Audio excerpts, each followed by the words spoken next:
Olá, bom dia, graça e paz, louvado seja Deus. Juízes capítulo 8. Gideão aplaca os efraimitas e mata os reis dos midianitas. Então, os homens de Efraim disseram a Gideão: Que é isto que nos fizestes? Que não nos chamastes quando fosse pelejar contra os midianitas?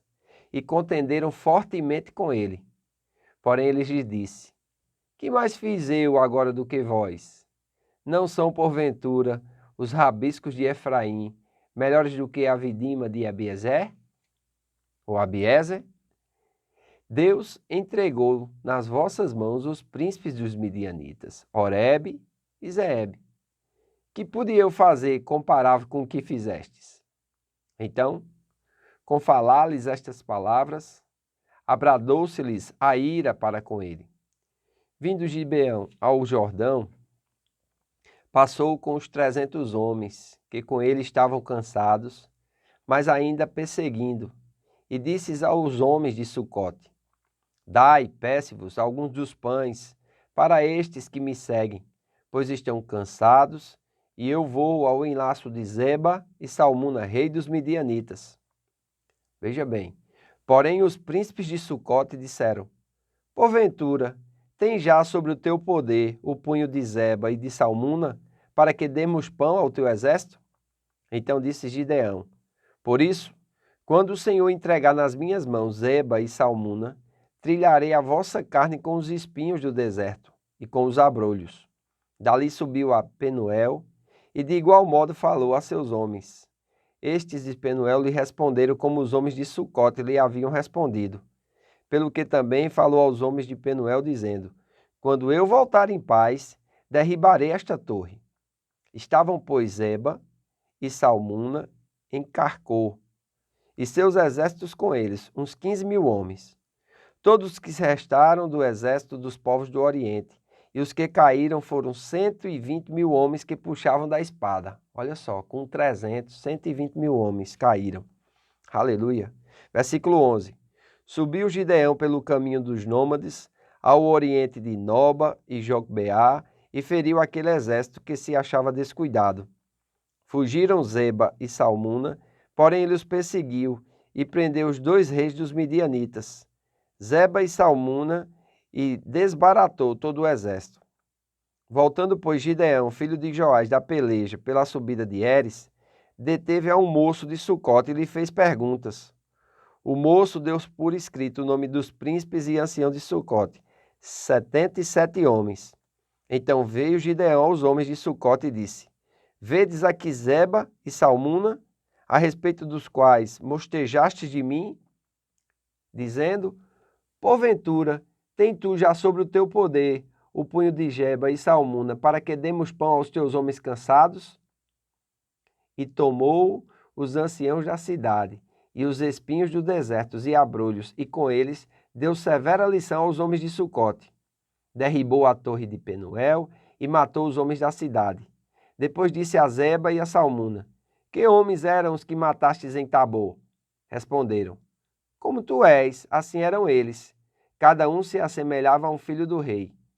Então disse ele: Eram meus irmãos, filhos de minha mãe.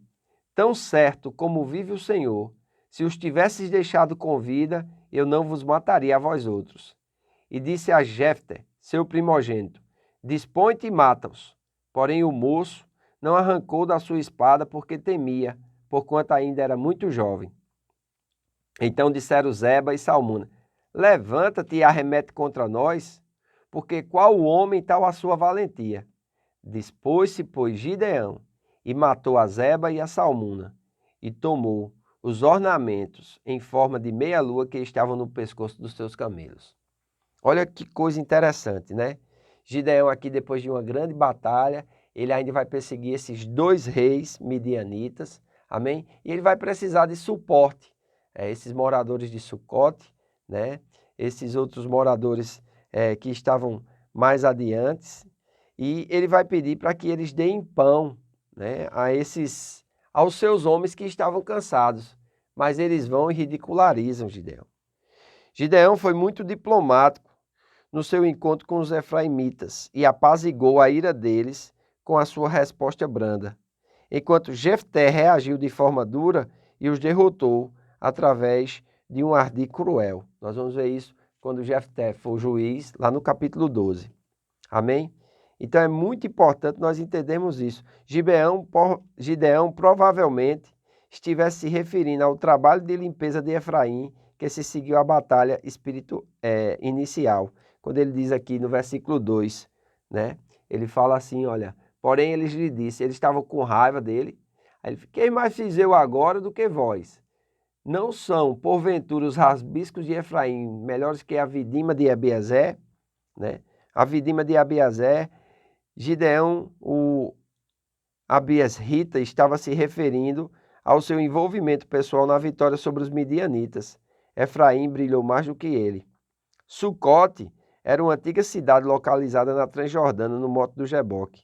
Talvez o povo de Sucote tenha se recusado a ajudar Gideão, porque eles duvidavam da sua habilidade de derrotar os dois reis midianitas, temendo assim uma posterior represália da parte dos midianitas. Porém, Deus estava com Gideão e esse povo não reconheceu. Amém? Então Gideão disse, quando eu voltar eu vou trilhar a vossa carne. Então, Gideão estava falando aqui de quando voltasse, iriam fazer com que eles fossem arrastados sobre os espinhos e abrolhos, tal qual uma debulhadora se faz com os grãos. E isso aconteceu. Amém? Penuel era uma cidade situada a leste de Sucote, na terra de Gileade. Este nome lhe foi dado por Jacó após a sua luta com o anjo. A opressão derribarei esta torre pode estar se referindo a algumas das fortificações de Penuel ou ao seu templo. Era uma torre erigida lá que ele disse, quando eu voltar eu vou derrubar isso aí. Amém?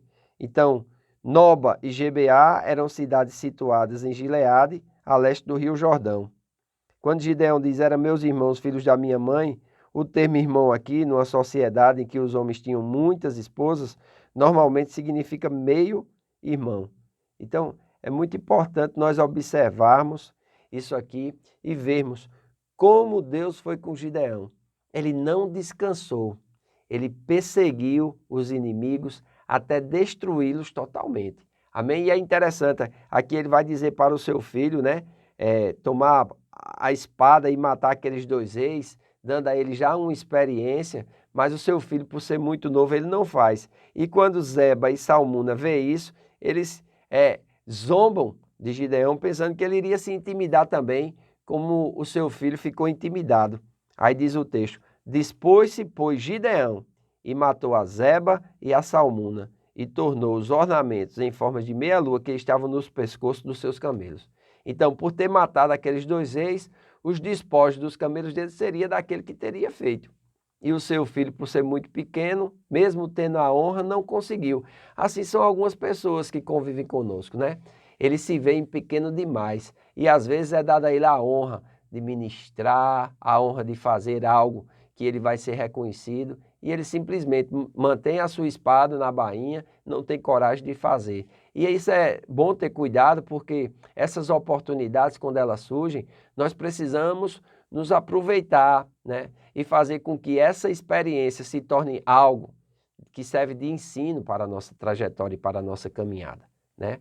Como diz assim, às vezes um cavalo selado não passa pelo mesmo caminho duas vezes. Então, quando passar o cavalo selado ou quando a oportunidade surgir diante de você, não seja como esse jovem. Creia no Senhor que habita em você e pegue aquela oportunidade e faça o melhor que você puder com aquilo que você tem disponível naquele momento. Aquilo vai te trazer maturidade, aquilo vai te trazer experiência e vai fazer com que você seja honrado, amém? E possa desfrutar, né, dos despojos daquela vitória, amém? Espero que você esteja lendo a palavra de Deus, está sendo um tempo glorioso e que você esteja crescendo assim como eu também estou crescendo, porque juntos nós somos mais fortes. Quero convidar você e sua família a estar conosco hoje presencialmente na Casa do Oleiro. Temos nosso culto de celebração, a lista de presença está aberta. Se você não pode estar conosco porque não mora na cidade ou porque está com alguns sintomas que te impedem de se reunir conosco, participe da sua casa. Estaremos transmitindo o culto ao vivo. Amém? Faço votos por tua prosperidade e saúde, assim como é próspera a tua alma. Que Deus te abençoe e até amanhã.